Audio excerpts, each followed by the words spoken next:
Hello. In this lesson, we will take a look at how to utilize the NOAA Data Access Viewer to obtain reference site data to build our conceptual marine structure. You'll notice on my screen that I'm displaying the website and the web address here, which is also in your materials, and this will automatically display a map, which if you use the wheel on your mouse, you can zoom in and out.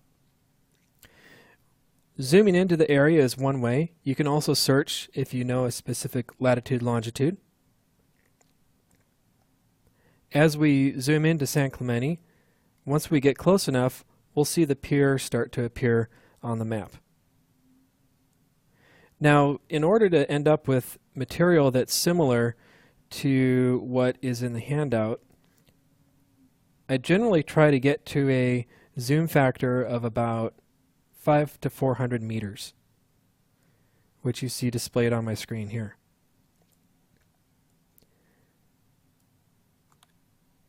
The next thing that we'll want to do is draw an area of interest that we need to gather data from. So this button here in the upper left corner, Draw Area, we'll press that, and then we'll draw an area around the San Clemente Municipal Pier.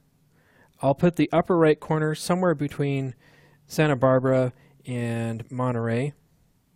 And the lower right corner we want to have far enough out in the ocean to get some type of bathymetry data from the coastal land underneath the water. Now, as it searches for the data, it's looking for relevant topography data, aerial imagery, bathymetry, and other data formats that are relevant to the area that we've queried. Once it's done, it gives a number of data overlaps on top of the map. And if you look at the list of data to choose from on the left, you can scroll down. You'll notice that data is sorted by year and then the type of project that generated the data. If we scroll down, we want to look for a project that's dated for 2013. It's this 2013 California Merged project that we're interested in. This contains data that was obtained for NOAA that surveys both underwater as well as on top of the land. And it includes topography data, bathymetry data, as well as aerial imagery. And you can see when we hover over this, it highlights the area that we're interested in. So what we'll do is we'll click the Add to Cart button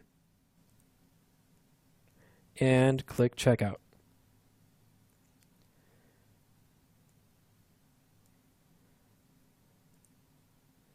On the output screen, this is where we need to get picky about some of our settings. The typical project here in the United States has coordinate systems and data formats that are commonly used here in the US, probably less so internationally. However, we want to set these relevant to the project we're working with, so we will set it to State Plane 1983. The zone, it's automatically detected as appropriate, California 6. We could choose something else, but I happen to know that this is the correct state plane for the area that we're working in. We want to set US feet. Horizontal datum, we want NAD 83. Vertical units, again, are feet. And vertical datum should be NAVD 88. Now, for output options, we have a number of different formats that we can choose from. And I've explored a number of different file formats to choose from. Raster image will produce a GeoTIFF. Point, we can do a laser point cloud. We can do a points file, which is an ASCII text file with XYZ coordinates. Or we can choose contour data. And the contour data we can export as shapefiles or as DXF.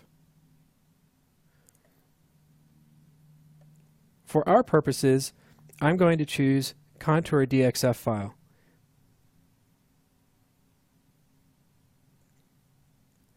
The interval format, we want every 5 feet. The grid method of average is fine, and grid units can be in 3 feet. And that's really all we need to do. We don't need to configure the advanced options. We'll click Next. On the delivery, we would choose an email appropriate to ourselves. And when you click Next, it will go ahead and submit the data to their servers. And in a few minutes, maybe a little bit longer depending on the area that you've chosen to collect data for, you'll end up with an email returning that information. Now, you may need to do this a couple times to get multiple formats. For example, if I want both contour and aerial imagery, I would need to do one submittal to ask for contour data, and then a second submittal using raster output, and choose to ask for a GeoTIFF that's 32-bit. Or perhaps I want point data and I want to have a point cloud. I would have to do another submittal for that.